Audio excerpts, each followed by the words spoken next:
आरोग्य बिघडल्याचं लक्षण आहे. रावसाहेब, तुम्ही म्हणालात की मोदी आता थकले आहेत, तसं जाणवत आहे, तसं दिसतंय. तशी एक कबुली नितीन गडकरींनी दिली आहे की मीही थकलोय.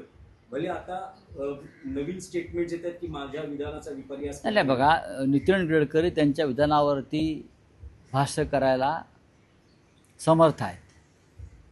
मोदींना जबरदस्तीनं तिथे आता लादलं जात आहे. कारण भाजपकडे दुसरा कोणताही चेहरा दिसत नाही. जे आहेत चेहरे ते विद्रूप आहेत सगळे. अमित शहाना कधीच कोणी प्रधानमंत्री करणार नाही.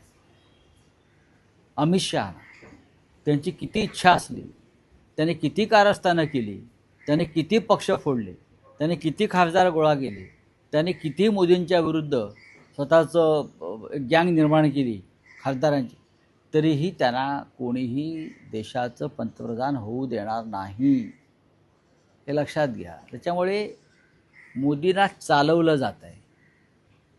माझ्या माहितीनुसार राष्ट्रीय स्वयंसेवक संघामध्ये त्याबाबत देशाच्या नेतृत्वाच्या बदलाबाबत अत्यंत महत्त्वाची चर्चा सुरू आहे. देवेंद्र फडणवीस यांनी भाजपच्या केंद्रीय समितीमध्ये